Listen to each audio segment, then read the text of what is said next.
BowmanDigitalMedia.com.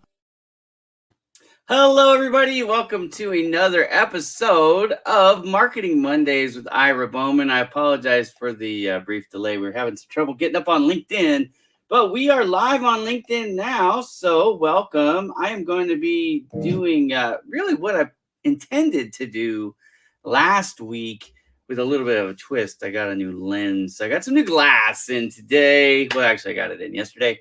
So we'll be talking about that too. In fact, I'm going to show you guys some examples of what you can do with the different lenses. So this is going to be all about photography. I am, of course, going to tie it into marketing. That is what I do for a living. So Bowman Digital Media, what do? We do 6 different things, all in order to help businesses increase their digital visibility, their audience, get more website traffic so that you can increase your business without focusing on the digital things. So you can actually just run your business. So what do?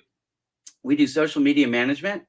We do website development. We do graphic design. We do photography, which is what we're going to be talking about today, videography, and search engine optimization. That is the 6 components of Bowman Digital Media.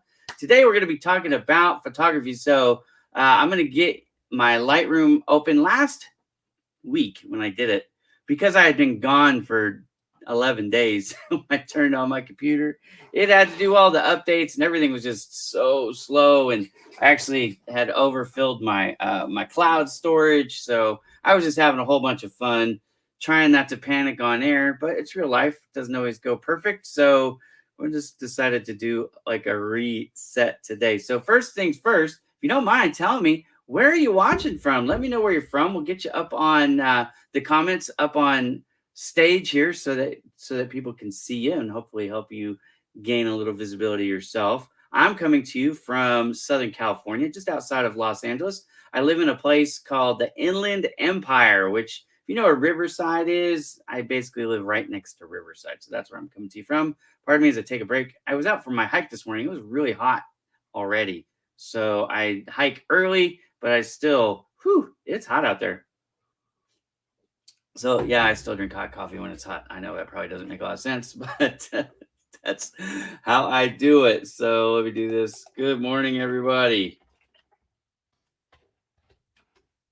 But tell me where you're from in the comments. If we have any photography questions, feel free to put them in the comments at any time. I when I was out on my trip, the number one question that I was getting from people is, because I don't shoot in automatic. And they're like, hey, I really would love to shoot in manual mode, but I don't know how. Can you give me some tips? And I'm like, of course I can. So I think what I'm going to do is I'm going to put in the comments, I'm going to tell you what they are. But normally I'm shooting somewhere between f-stop 5 and 6.3. And you go, Ira, what is that? That's the size of the hole that's allowing the light in. So the smaller the number, the more the light. So if you're like f-stop 16, it's a really fine point and it will make your photos really, really dark. If you're shooting at a 5 or 6, the hole's bigger, more light comes in, you get a brighter photo. So that's part of it. So typically I'm shooting, now I'm going to do this two different ways. So outside, sunny day, right? So if I'm shooting outside on a sunny day, good morning, Bono. How are you doing today? Where are you coming to me from? So on a sunny day, I'm going to do this. I'm typically going to have an f-stop. I probably would do my f-stop on a sunny day at 8, honestly. Okay, so an 8, I'm going to have a shutter speed of 1. Outside, I want it really fast, so probably like 1/1000th. I'm probably going to have my ISO set at, so the shutter speed's the AV. Okay, I'll just put all that. So you get your AV at 1/1000th, and your ISO probably going to be an ISO somewhere between 100 and 400. Depends on how much. If I'm like right in the sun, there's no shade at all. It's like noon bright. I'm gonna be at 100. If I'm shooting into shadows or if it's a partially clouds in the sky and stuff, somewhere between 200 and 400. So let's just say it's bright. So this is where I'm going to be on a sunny day. Okay, it's going to have again my f-stop at 8.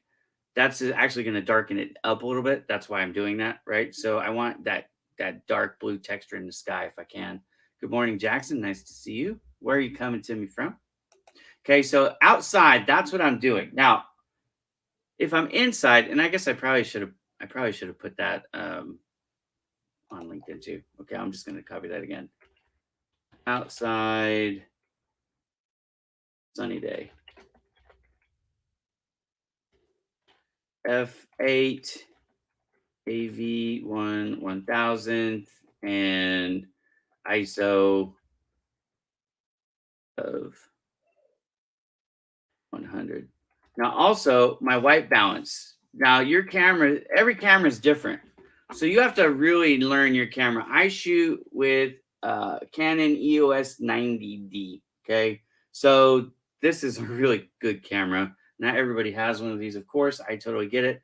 So with this, one of the things I can do is set my white balance. Now, typically you can set it for sunshine, shade. I think that's most cameras have at least that. Okay. On mine, there's actually auto white balance and custom white balance. And let's see, I'm just going to turn it on. I don't have them all memorized. So, I'm going to put the card in the camera. I took the card out because I was transferring the images over that I shot this morning. Somebody was asking me too, how many cards do you carry? Well, I was carrying 2, but now I'm carrying 4 because the lens that I bought a kit. It came with a bunch of stuff, and some of the stuff that it came with was 2 extra cards. So all of my cards are 64 gig cards. So I have 64 times 4 now. That's what I carry. I wasn't too worried about space. I'd never run out of card space before, ever. And I just got done shooting 5,000 photos on my trip. Now, not all of them were on the same card. That would have definitely killed the card several times over. But with 4 cards, I could shoot all day and not have to worry about it. I don't typically take my laptop with me when I'm shooting. I know some professional photographers do that. I haven't felt the need to do that. Some of them, when the model's there, if the model's paying for the shoot and they're really picky, it is nice to have a bigger screen. That's one reason why you would shoot with a laptop. But okay, so my white balance setting options are this. I've got auto white balance, daylight, shade, cloudy, tungsten lighting, which is the old light bulbs. Then I've got the white fluorescent light. Then I've got flash, which everybody's going to have a flash setting too. Custom and color temp, where I can set like if I want it warm or cool. I don't know if you guys are familiar with that. We'll get into that in the Lightroom. But the white balance. So white balance, I was using auto white balance for a long time when I first got the camera, but now it's just like everything else. Like I don't want the camera to dictate what happens. I want to tell the camera what to do. So I bought this really expensive camera with all this control, and so I like to use it. Okay. So if you have questions, again, I'm not on this. I'm just trying to let you guys know what is available and what my settings are, so that if you want to venture off of that auto setting on your camera, the thing I will tell you is just practice, right? Take it off auto. Actually, I'll tell you, when I first got my camera, one of the things I was doing with my own camera, I had it on auto and I would shoot something and I would see what settings it used. And I would flip it over to manual and I would just make adjustments. So I would go, okay, well, here's what the camera thought to do. So let me set it up like that in the manual. And then I would just start making adjustments to say, okay, what happens? What happens when I change the shutter speed? What happens when I change the f-stop? What happens when I change the ISO? What happens when I change the white balance, right? So move it up, move it down, and play with it. And it does take some time, but you can master your camera pretty fast if you do that. And you can always ask me a question, okay? So I've given you my outside settings. Now I'm going to show you, or I'm going to give you my inside settings. So inside settings, I want a longer shutter. So it's actually, I'm slowing it down, right? 1/1000th. It's 1/1000th of a second. You know how fast that is? What's 1/1000th of a second? It's very, very fast. So indoors, I slow it down so the shutter speed actually takes a little bit longer to trip. It gives me better light. I typically inside, I'm going to shoot 1/30th or 1/60th. I would say I probably shoot more in 1/60th. So if you're just looking to write down some basic starter settings, and every situation is different, I'm going to adjust it almost every shot. Okay. But if you're looking for just some like walk around settings, so for inside, and let's say you're using, well, I don't know, it's probably, gosh, it depends. Are you at home? Are you out? Like if you're anywhere out in public, the 99% of the time, the lighting is going to be fluorescent. So that might be my default setting for the light balance, but I'm not even going to write that down. You always got to adjust your lighting. Why? If you have your white balance set wrong, all the colors will look off. So it's basically setting the color palette with the white balance. So it's very important. And if you haven't been playing with that, that could be the whole reason you don't like your pictures. Like you might have all your settings nailed, but your white balance off and your pictures don't look right. Okay. Now, again, we could fix them in Lightroom if you have Lightroom. But if you want to shoot it and have it perfect, like that's always my goal. When I'm shooting, I hope when I take it to Lightroom, I don't have to change a darn thing. That's my goal. Okay. So inside settings are these. I'm going to have an f-stop is going to be pretty much as low as I can go. So whatever your camera, however far low it can go, it's the brightest. That's usually the right answer inside. Okay. Unless you're trying to, again, if you're have models posing for you and you're professional, you don't need this advice anyways, but this is just, again, generic starter settings. That's all I'm trying to give you here. So I'm typically going to shoot f-stop 5. Sometimes I'll be at a 4, but a lot of times it'll be 5. Okay. So f5, I'm going to do my AV, my aperture setting. That's going to typically be like I said, 1/30th or 1/60th. I'm going to put 1/60th here in a shutter, in an ISO. Boy, the ISO varies a lot. It depends how dark is the room, right? And let me just give it to you this way.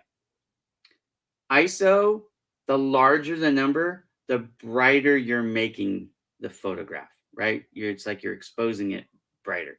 So if you're in a dark room, you might have an ISO of like 10,000, 12,000, even, with lights on. But you also could be down at, 400 or 640 or something like that. So there's a huge range here of ISO.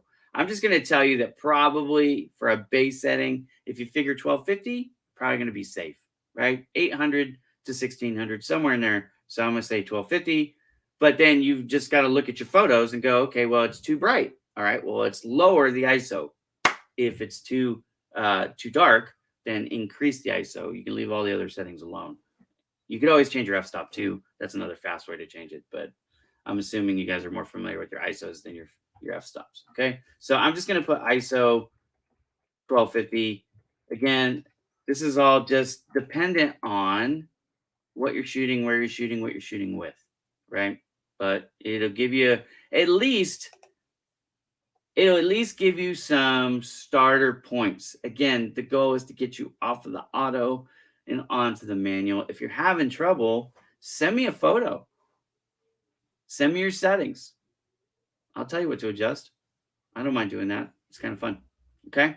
So hopefully that helps. That's probably the most technical part I'm going to get into today, but I get that question a lot.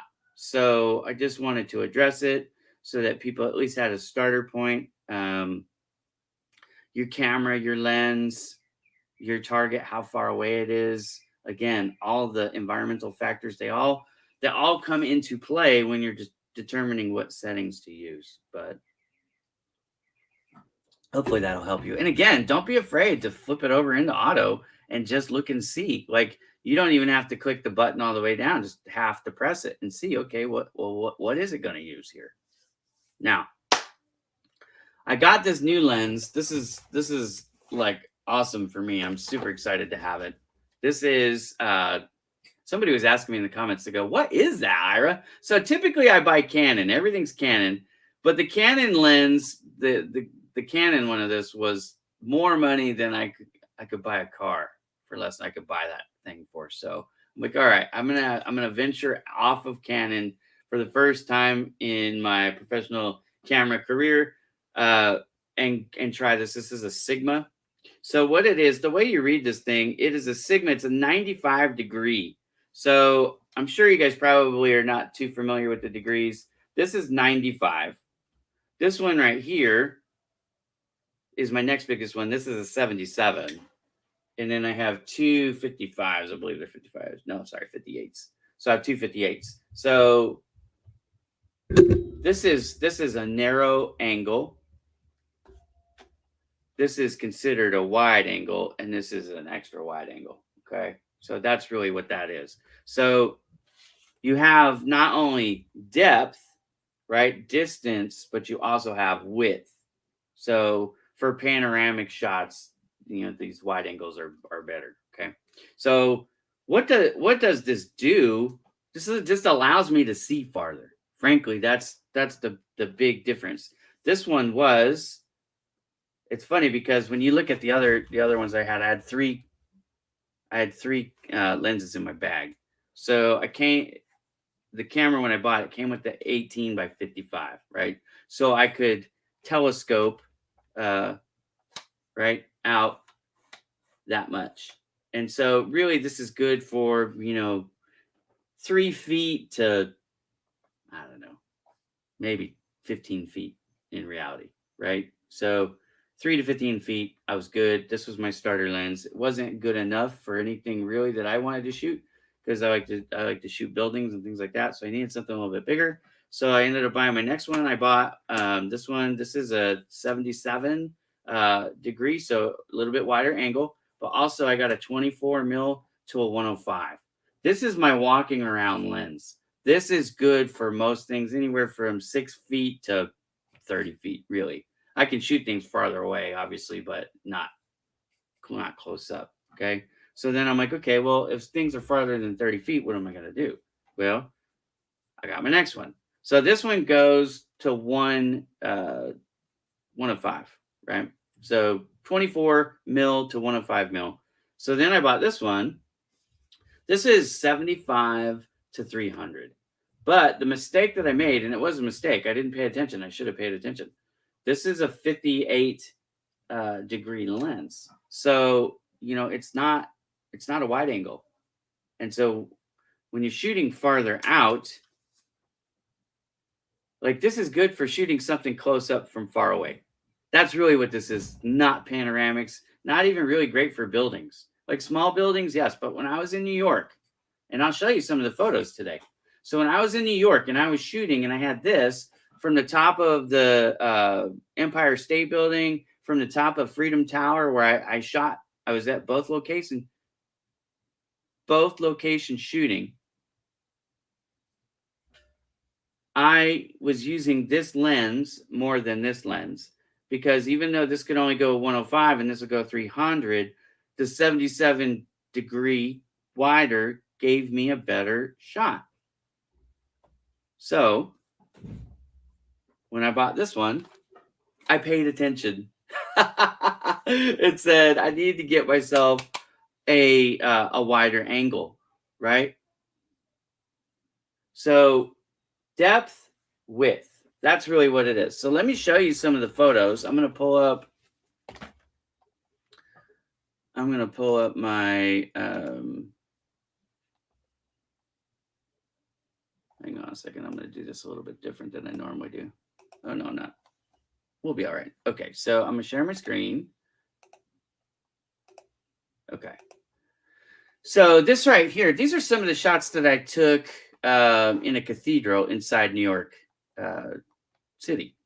So I'm just going to pull one up and I'm going to kind of go through the settings. Now this one, these photos I took with my 24 to 105. Okay, that was the lens that I had on for these. So the one thing I didn't like was I got the buildings in there. I mean, it's not, I knew I was shooting, obviously, but the shot that I really wanted was like that. Now, the thing, when I shot this, I didn't have my tripod, so I was shooting freehand, which can be difficult. But if I was going to fix this thing, I need to rotate it just a little bit, right? And I'm trying to keep that building out because that's what I really want. I want that without the building in it. And I'm losing some of the photo, but I'm okay with that, right? So I like that. And I like to keep blue sky. Now, one of the things that you can do in here if you want, you can actually tweak up, and I didn't do it here, but you can tweak up the blue. So if I want to turn the blue in that sky up, see, and I think that is awesome. But this is one of the things that we do in Lightroom. You know, we make adjustments like that. So now, if this is too dark, and it's really not, I'm looking at it on my screen, and what you're seeing, it's actually a bit lighter. But if you don't like how dark that is, oops, I did my wheel, sorry. If you don't like how dark that is, you can actually come up here and brighten the photo, right? So it depends again, what is your point of emphasis? And you can actually, if you want to, you can separate this building and the sky and treat them differently. You would do that in Lightroom with this paintbrush. I typically would take that over to Photoshop and use a mask layer, but you could do it either way. So some of the tools in Lightroom and Photoshop, even though they're named different things, you can do similar things with them. So there is a little bit of a redundancy there. Okay, so I am going to show you guys from scratch. Now, I just added these photos onto my computer, but I shot these this morning. So actually, I didn't shoot all of these this morning. Hang on a second. I want to do that one, do that one.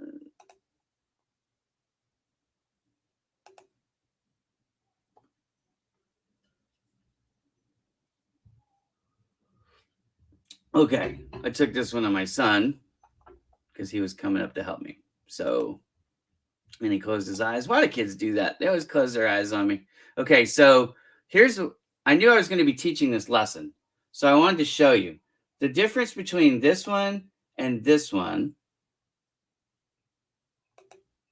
Why isn't that switching over? Oh, it is. Okay. The difference between this one and this one is the ISO, right? Everything else is the same. But look here, the city color is better, and here you can see his face better. So that's what I mean by it depends sometimes on the environment. In this case, I wanted this look, but I could actually take this one and dial it up a little bit so it's somewhere in between, right? That's what's cool about Lightroom. So if you want to have that city be a little bit darker, then you can just pull up the shadows and have it, right? So now if I go back, so you get more of the city that way. So this is where Lightroom is super handy for photographers because we don't have just to take and live with the picture as you shoot it. Many of you don't have Lightroom. I get it. So that's why those settings are super important. But when I'm shooting, I know I don't have to be quite as picky, even though I'm really picky. You don't have to be because you know you can go in and make those adjustments in Lightroom, and I do it all the time. So, and then there are things that I'll do, like see that there's a hard line there on his face. You know, I actually could take the pen or the brush, the paintbrush, and I could paint all around where the shadow is, and then lighten that up even more. And I've done that a few times. I'll do that sometimes with my clients on photo shoots. They'll have like shade right underneath their eyes, and I'll just highlight that and bring the exposure up and basically match the skin tone of the rest of their face. And so I do that kind of stuff all the time. But let me go and I want to show you. Okay, so what I did is I took some shots. I'm going to change the view real quick. So I took some shots with this one. This is my 18 to 55, and I did it on the 18 setting. Why? Because that's as close as I could replicate to you what you would see if you were standing there, right? It's actually a little bit zoomed out, like you wouldn't quite see it this well, but it's as close as I could replicate your vision. So I use this one, and then the other series, I use this one. So I want to show you the difference in zoomed all the way in and zoomed all the way out, basically. That's what I'm doing here, okay? So I figured it would be kind of fun. So this one right here, I shot, and I'm going to zoom in just so you can see it. I shot this road with my 600 all the way zoomed out, right? So that 600 actually can telescope 150 to 600. I had it zoomed all the way out to 600, okay? So now this is from the 50. I'm sorry, from the 18. Okay. Now, if I wanted to fix this, if you guys don't know how to use Lightroom, you can actually just hit this auto button and it does a pretty good job. Now, again, this is like using auto mode on your camera. When you do it for a living, it's not great. There's a lot of things I would do differently here. But anyways, I'm going to keep moving. Okay. So now this is another shot. Now, I didn't shoot the road. Remember the last one, what I was doing here is I was shooting this road. This one, I don't even know if we can see it, honestly. I'm going to zoom in and see if I can see the target because I couldn't see it through the lens. Oh, yep, there it is. Okay. See that little guy right there? That's what we're going for. From here, you can't even really see it with your naked eye. I knew it was there. That's a water tower. I actually shot it last night from my my balcony of my bedroom. Okay, so I shot that, but this is from a little different vantage point on a hill. But I'm going to show you the 600. So this is 18 millimeters. I'm going to show you 600 in a second. And then the last thing I shot is right here, which is this M, which is actually blurry. I didn't do a good job of focusing on it. But anyways, okay. So let me just hit auto just to get a little bit better looking pictures. Okay. Now this is from the 600. So this is the road right there. I'm probably a good half a mile away. If I zoom in, no, I can't read. I was wondering if I'd be able to read the plates. And it's not there. This, by the way, is noise reduction. In case you guys are curious what it is I'm using. I can almost read, that's Paris. So I could calculate the distance now because I have a cross street sign there. But this is Paris Boulevard in Moreno Valley. So I was shooting from LaSalle behind the junior college on the hill. Okay, if you guys are familiar with this area. All right, so here's the water tower that we couldn't see in the other photo, but there it is, right? You can almost read what it is, and if I do noise reduction, it'll look better, but I still won't be able to pick it up. It's too blurry.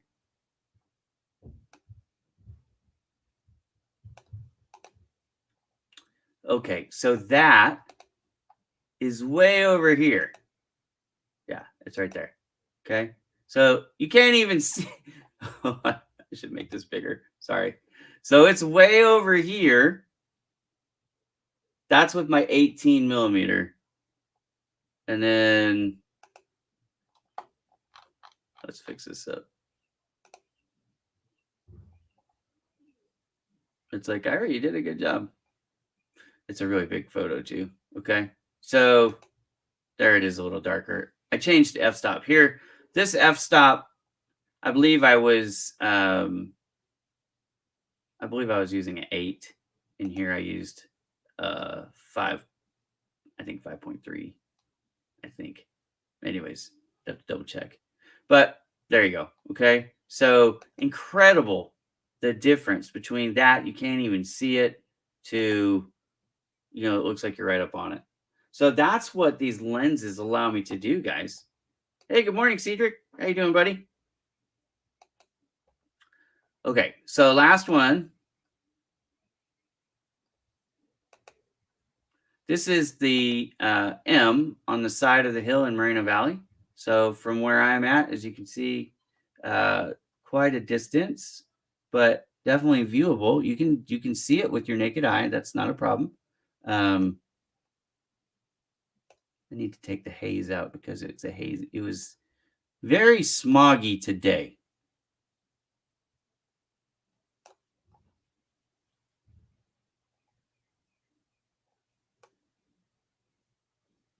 Okay, we can almost see it there, right? So that's what you would see from your naked eye if you could take the haze out, if you had that ability. But I just want to show you.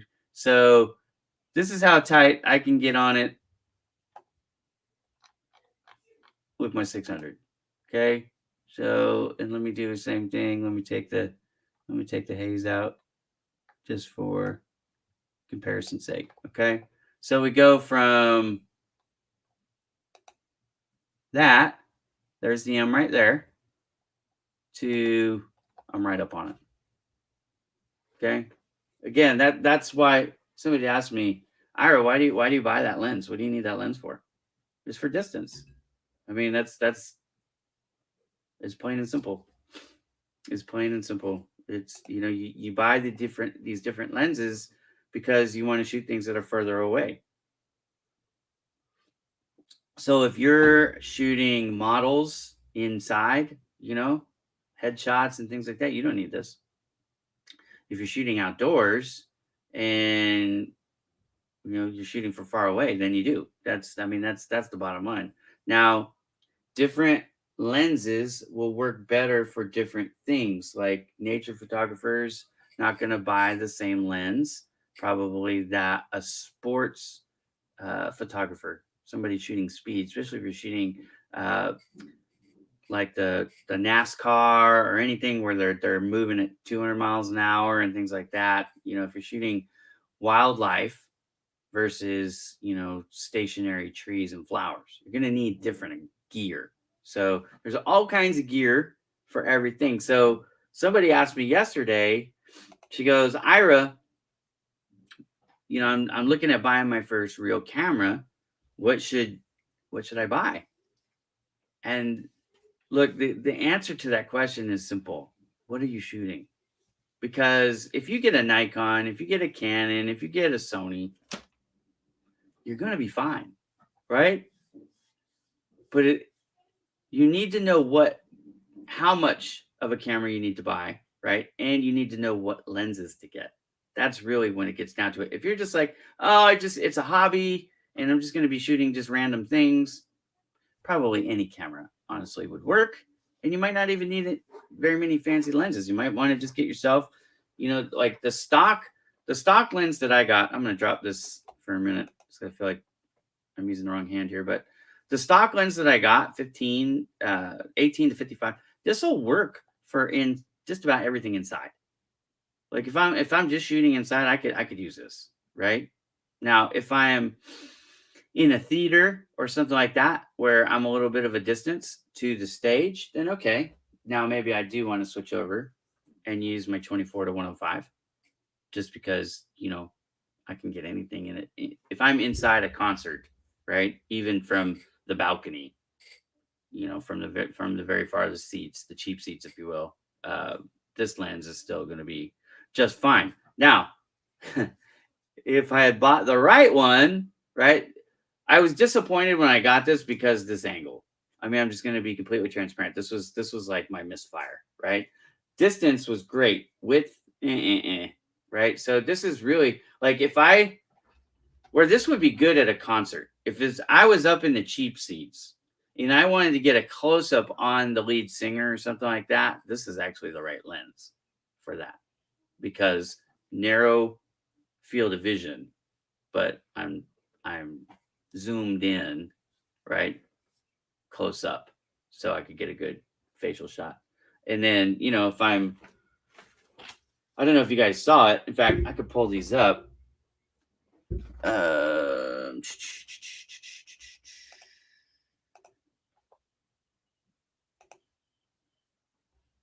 Let's see here. Photos. No. Documents. Digital media. Hang on a second. I'm going to show you guys. Share my screen here.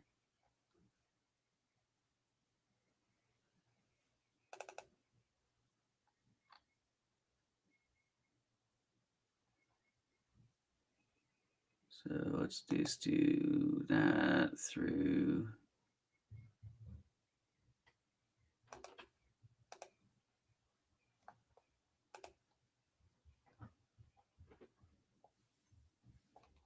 Okay. So I was in my hotel bedroom in Baltimore, and I noticed that I had a clean field of vision from me inside the where the Orioles play, Baltimore Orioles play, right? Camden Yards. So this shot right here, I'm using actually my 24-105. Okay. And I believe here I was set at 24 because I wanted to zoom all the way back to show people like how far away is it. And then I zoomed in. Now I didn't have the 600 lens yet. So I had this one. I had this one. Okay. Now this one again has a 58 degree, just double checking that for sure. Yeah. 58 degree. It's 58 millimeter width. So 300 by 58. That's my size, right? That's the proportions that I can shoot at. So this is narrower than this one because this one was shot with 77 there's a lot of numbers here to remember. So I'm just double checking because I don't want to tell anybody the wrong thing, but I'm pretty sure it's 77. And of course I can't find it off the top.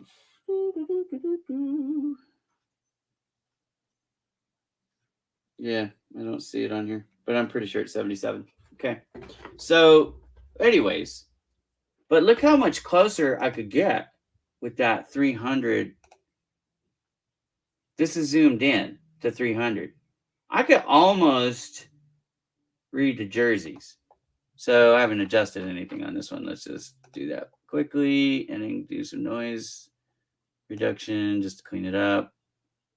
You can read the big signs, right? Welcome to Oriole Park at Camden Yards. In fact, right there, I can start to see there's more noise and zoom in even more, okay? And if I dehaze, because this won't dehaze on auto, but where's my dehaze? There it is. Take the haze out. Now you can start to see real good. Okay. So again, I shot this from a half a mile away with my 300 millimeter because I was zoomed all the way in, right? No tripod again, just shooting freehand. So if I have my tripod, and people ask, Ira, what difference does that make, right? If you want to shoot with your tripod, you know, and I actually, so when I'm home and I'm doing a commercial shoot, I actually have two that I use. I have two tripods for different reasons, and then I actually have one that looks like a cane or a giant walking stick, and I use that one too.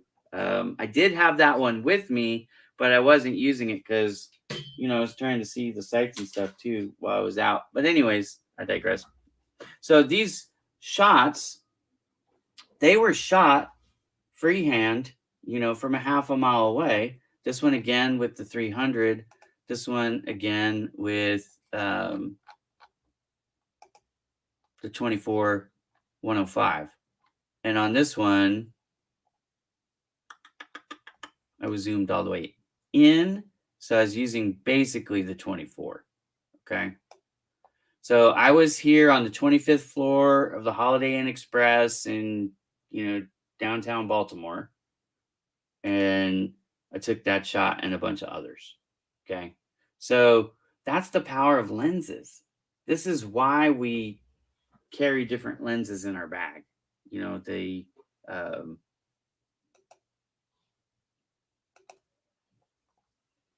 the difference that you can get, right? Like if I show you again,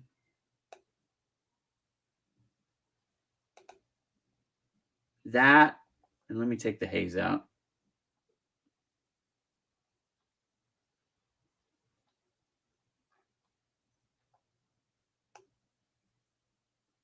So if we do that,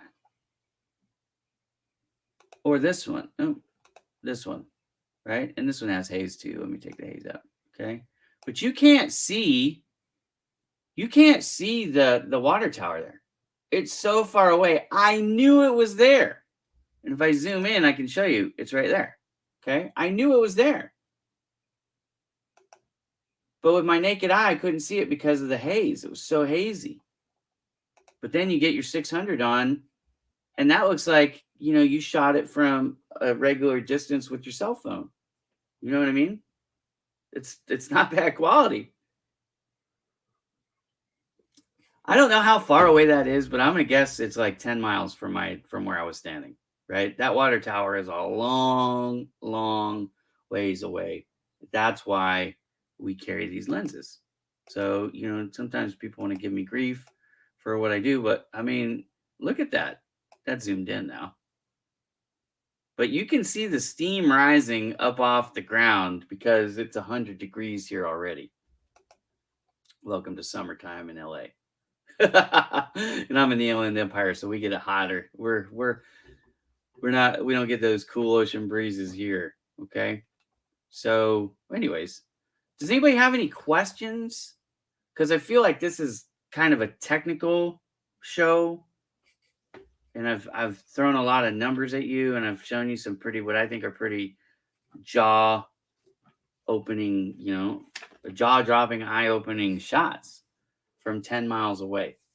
And that's why I carry the lenses that I carry. So now I have 4 that I carry in my bag. I've got the 18-55, which is really the one I use the least. I've got my walk around, what I call my walk around lens is my 24-105, because that one I'm good shooting. Hey, Ian, good morning. I'm good shooting most things with that. If I need a close up of something that's far away, then I use my 300, because again, I didn't buy the wide angle. I'm stupid. And then, from now on, anything that's any significant distance, I've got my big one.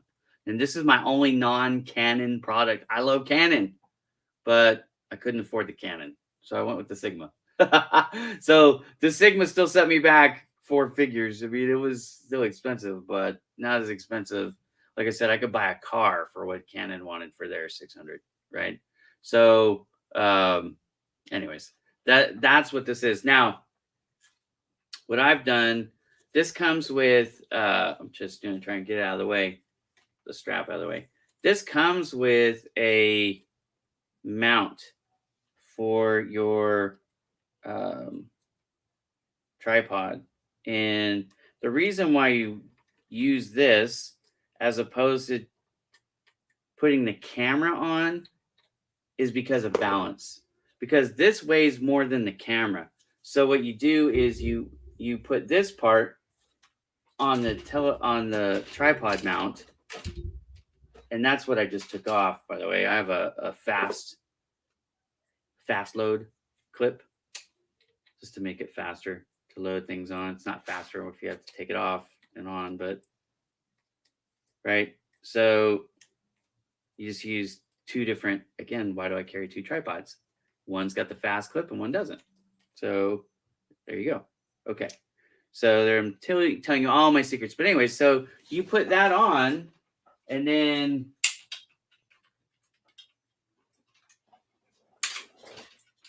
sorry, I'm trying to do this from sitting down. Not exactly the easiest thing to do. Okay. So now when I have my camera on, oh, you can't even see it. When I have my camera on this now, the camera would be right here, and the tripod's more sturdy. If you had this off and the camera on, this would be front heavy, and it could tip it over, and then you got thousands of dollars that's it's exposed, to being damaged. So you just got to be really careful. In fact, one of the things that I typically do is I weight the tripods down. So lower center of gravity, it's harder for it to be knocked over. So again, there's all these little things that you learn. But if you end up buying one of these types of lenses, you probably are going to know all this stuff.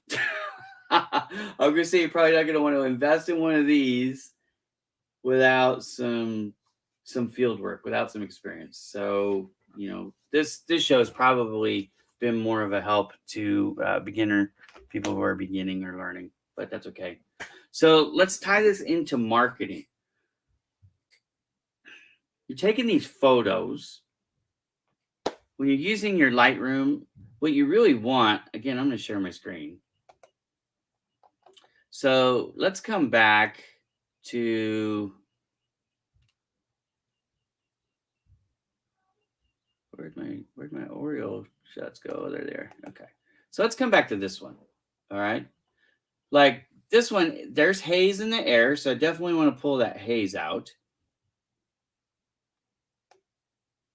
Okay. And now all of a sudden it's starting to look pretty good. Then you just have to decide, like, what is your main point of focus? Like, I've actually chopped the word Orioles off there in that shot. Again, I was doing this by freehand, so I was moving a little bit. So I shot it again. There we go. I noticed that I'd clipped it. So I shot it again. So if that's the most important thing, then I'm going to use this shot, right? So you just have to know, even though this is closer up, this is a better shot because of the branding, okay? If the Orioles is the most important part, which I'm going to assume in this case it would be, right? Because it's the commercial thing. And then I definitely want to be able to read Welcome to Oriole Park at Camden Yards, which I can. But now see all these speckles? That's noise reduction. I'm going to go in there and clean that up. And looks good now. So now we've got it good. But you say, Ira, that color needs to be it needs to pop a little bit more. You can do a couple things. Like for me, the actual trouble thing is this grass or moss or whatever this plant material is on top of the roof, which I actually think is cool, but it looks like it's neon, right? So I don't really like that. So now you can start to come and play with colors. When you're in Lightroom, you have all kinds of options for colors. So you can click on a color, you can come up here and do your S curve, like if you just want to turn things down. So I definitely don't want to do that. And I don't want to do that because, again, remember, look at this. If the Orioles is the most important thing, I just changed their orange to some type of red crap, whatever. That's just not going to get it done. Okay. So I'm just going to move that back because I don't want to do that. So I'm going to come down here and go, okay, Well, let me play with the green because I want to pull the green down. But I do need to be careful too, because that green, that might be important to them too. But you see what I'm doing? I just changed the color of the moss without changing the stadium color. So that's good. Now I just want to pull the orange up just a little bit and make it pop pop. So now I've got that. Okay.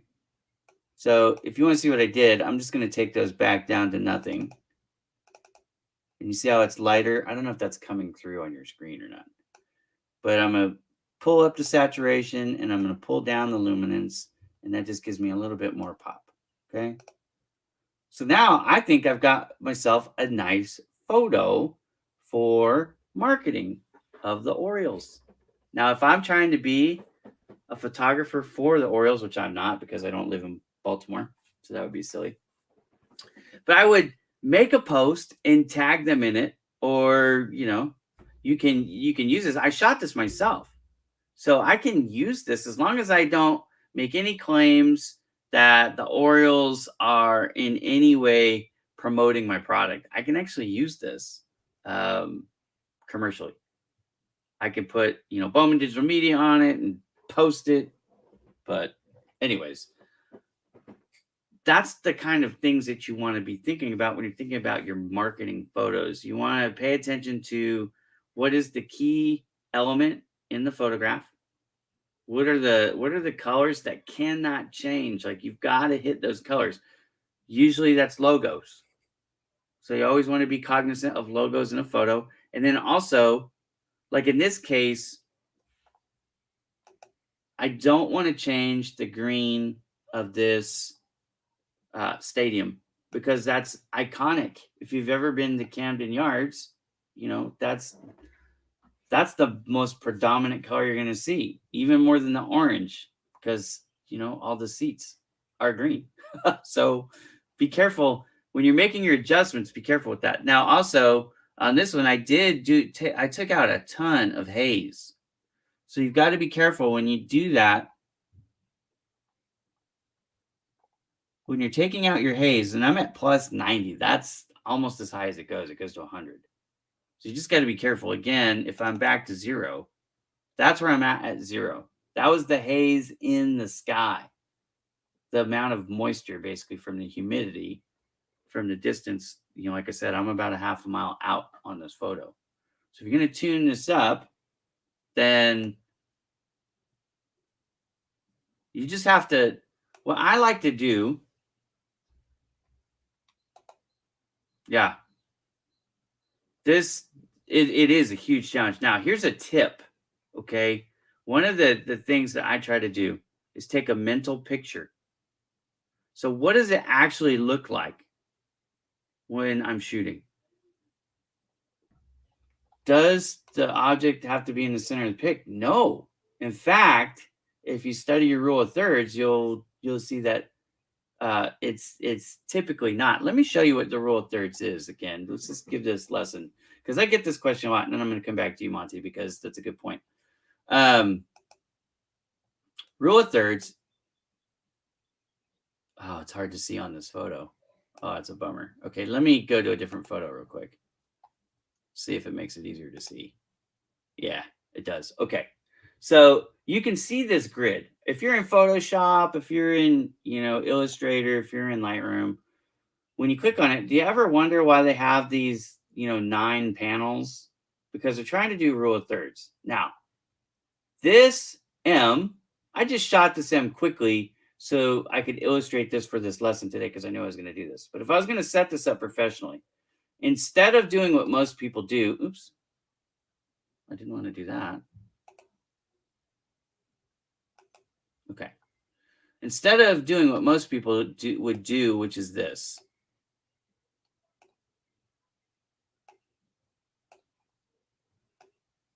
That's what most people do, right?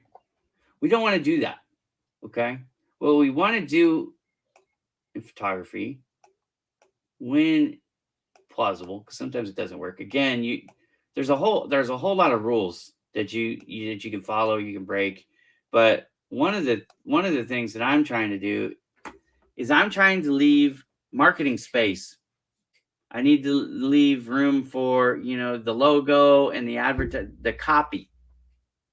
So photographers who are shooting solely for their own personal use are going to shoot things different than I'm going to shoot things, because I know that I have to have space to leave, to make copy. Otherwise, if I'm just going to take a picture and right over the top of it, it's going to look awful, right? So in this case, I've got all this space down here so that I can use it for writing, okay? But what I would do if this was mine and I was going to use it, typically, okay, let's talk about all the different things, because this is good. This is a great lesson.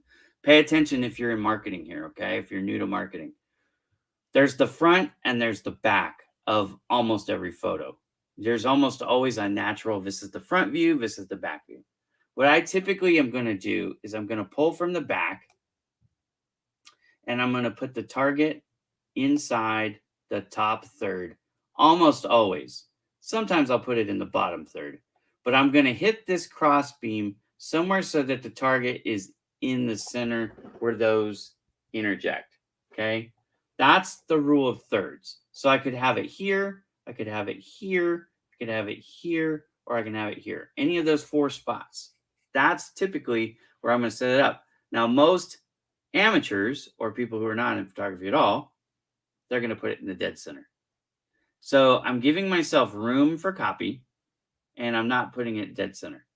That's typically, so if I was going to set this up for commercial use, this is pretty much what I would do. Then, of course, I'm going to take the haze out because there's a ton of haze, right? And I'm going to adjust the color because it is way too dark. In fact, let me just, this is something, for cheater, you go, ooh, well, I like that. So now I'm going to start to play with it. I'm going to pull the contrast down. I'm actually going to turn that up. It's got a lot of shadows, but that's actually okay. There's not a lot of white in here, but I'm going to brighten it up. Okay, and my blacks, it's pulling them down. With the blacks down, you can actually see more of the rocks. There's a lot of rocks there. I'm going to get rid of the noise, and that's going to help you see it. All of a sudden, you're going to be like, oh, that's what you meant. I'm familiar with this area. That's why I know those are rocks. Okay, so about right there. Now, that's the photo that I would use commercially if I was going to use this, right? So no, definitely doesn't have to be in the center of the pic. Doesn't mean it can't be. You can break that rule if you want. Rules are made to be broken, but that is the rule of thirds. Okay. So to Monty's point, it is a huge challenge. If you get your camera settings correct, it makes it easier. So that's where I don't mind telling people, like, my walking around settings.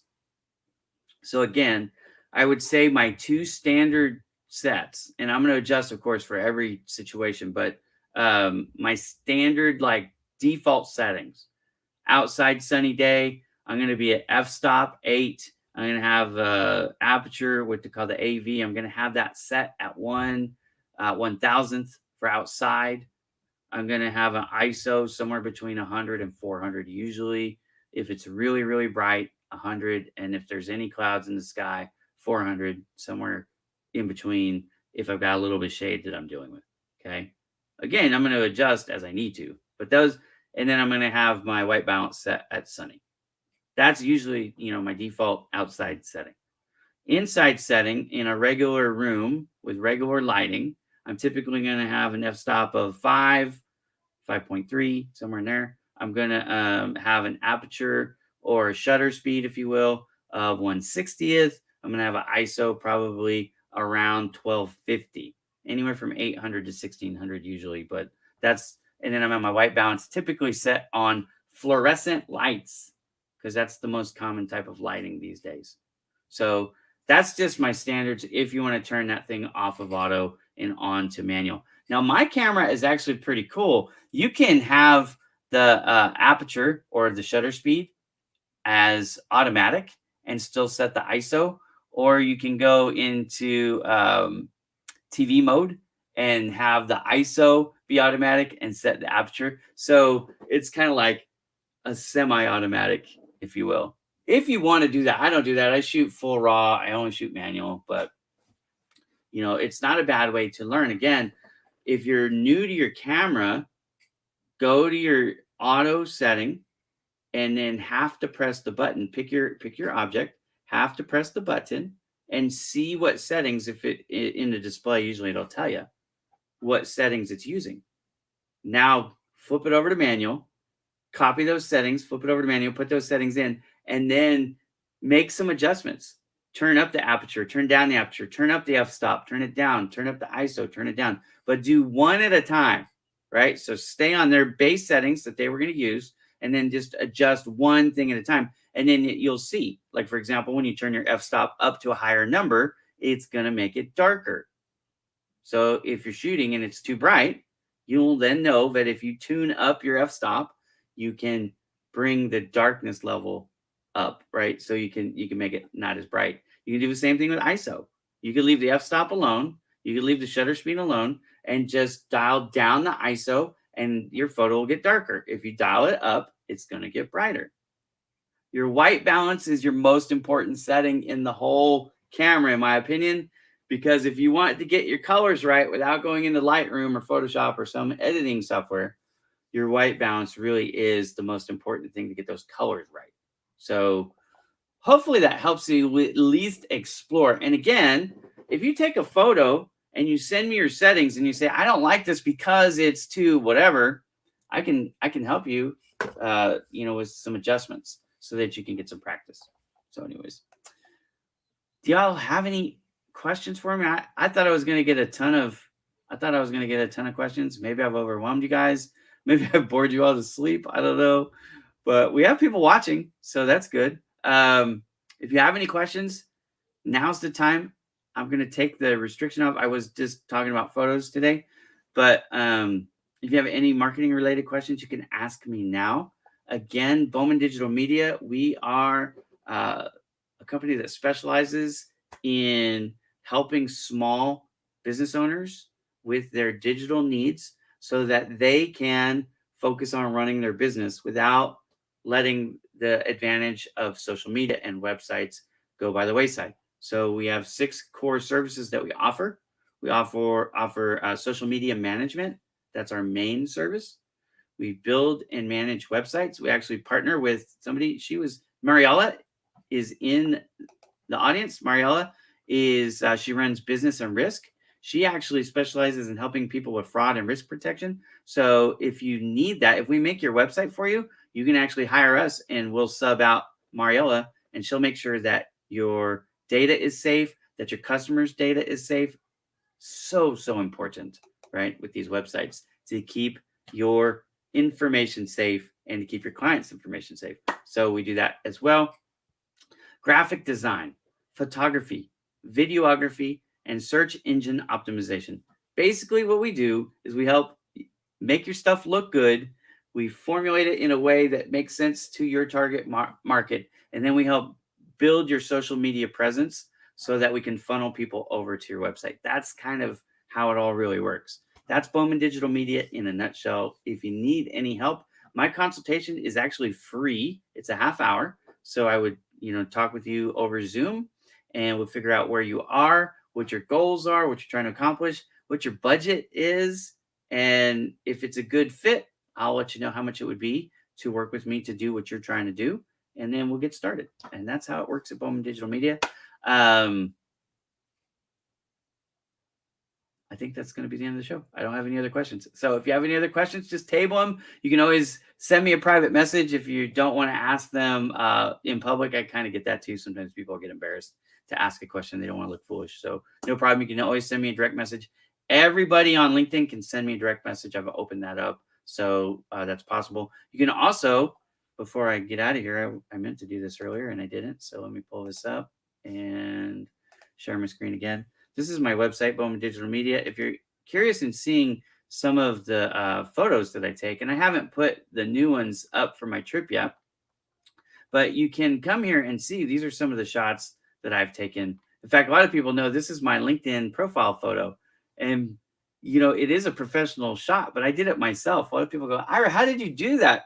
I use a I use a clicker. I've got a remote that I use to take my own shots. So you can see the type of shots that I do. I've got lifestyle shots, nature shots, family portraits. In fact, I just did some for Sneha that I'll be putting up over this past weekend. So I'll be putting those up here shortly. Marketing, branding, photos for your products, um, profile photos, LinkedIn headshots, that kind of stuff. And then just some fun photos. I love taking sports photos, which is another reason why I bought the big lens. Like for example, this shot here, this is of Allegiant Stadium in Las Vegas. Now, where I was at, I couldn't get a good shot of the sign because I couldn't zoom in far enough. Well, now I wouldn't have that problem because I had the 300 on here, and with the 600, I'd be in more, and you would see it just fine. So, anyways, that's the photography page of Bowman Digital Media. If you guys want to check it out, sometimes people ask me, Ira, what about your pricing? I, don't- you know, I'm a little bit different than most companies. I share all my pricing. So these are the social media packages that I run. You can come and check them out. And then I have all these a la carte services. So like sometimes people go like, how much does it cost to have you come out and do a photo shoot? Well, my base fee is $250. So, and I tell you what it includes there. You've got an hour of uh, shooting and an hour of touch up. I usually can do about 25 photos, uh, touch 25 photo touch-ups in an hour because my camera settings set correctly when I'm shooting, so it doesn't take me as long to edit. And it also includes travel up to 50 miles. So Sneha, because I was 30 something miles from her house, didn't have to pay travel charge. So just 250 for an hour session and processing and travel. So it's really not expensive to work with my company. That's why small business owners love to use us. And a lot of my clients end up getting things done just on this $500 or $1,000 per month package because it includes things like posts and replies, custom artwork, a 60-second video. I'm doing some SEO work for them. 5 hours of dedicated time per month for that fee is really hard to find somebody who knows how to do what I do, who will work for that. And frankly, if I was working for just one company, I couldn't afford to work for that. But because I work for many companies, I can. So if you're interested, Bowman Digital Media, that's what we do. That's who we are. And that's how we can help you. I appreciate you watching. Thank you so much for sticking with me. I hope that I answered your questions about photography today. If I didn't, again, feel free to send me a message. I'm happy to help. Life is too short to be selfish. And I love working with all of you and meeting you, interacting with you. I've had a lot of fun meeting people in person over the last couple of weeks. I've basically said I'm not going to be locked in by COVID anymore. So I am getting back to life, including, which is a lot of fun, making my cold calls. Hang on with me for just 1 second. I do. I've always used something. This is kind of like, and this is a bonus for sticking around and watching till the very end. I'm going to show you something. This is like my secret weapon when I go out and meet people in person. Everybody has a business card. I do too, right? So I have my business cards. Can almost read it. So it's there, and it says what I do on the bottom. But I like these instead. So these are they're 6 inches this way, right, tall, and they're 3.5 inches this way. So they're, in a sense, they're postcards. They're double-sided, and I call them pocket buddies. If you're wearing a dress shirt, which I typically do when I'm going out making my calls, I'll have them in my dress shirt, but they stick up above the pocket, so you can see. And then instead of giving somebody a business card that has just a little bit of information, now I have basically a mini brochure. Think about a rack card. It's like a rack card, just a little bit shorter. Most rack cards are usually 8 or 9 inches tall, right? Or even 11 inches tall, depending on who's making them. But anyways, usually a little bit more information on that. But a lot of rack cards are 4.0, right? 4/0. So they're color on the front and blank on the back. Anyway, so I'm doing 4/4. But again, 6 by 3.5 is the size. But I call them pocket buddies. I do round the corners so they don't get dented. That's one little, it does cost extra. It's extra $20 where I order mine from. But it's worth it. So, presentation. But anyways, do matte coating so that they can use a ballpoint pen and write on it. And you want to leave some blank space if you can. I actually put a section on there. I don't know if you can see it there. I call it notes. I just give them basically an inch of space, because sometimes people say, well, how much for the website, or how much for the photography session or whatever, and they can scribble it down on the Pocket Buddy. So anyways, Pocket Buddies, that's what I call them. Feel free to use them if you need somebody to design one for you. I know a guy. We'll do that for you. Not a problem. Anyways, thanks for watching. My name's Ira Bowman. I'll be on again next week. I'm going to probably start bringing back guests. So if you're interested, if you're in the marketing space and you're interested in being on the show, let me know. Monty, if you're still in the crowd and you want to come back on, I'd love to have you back on, brother. We could go.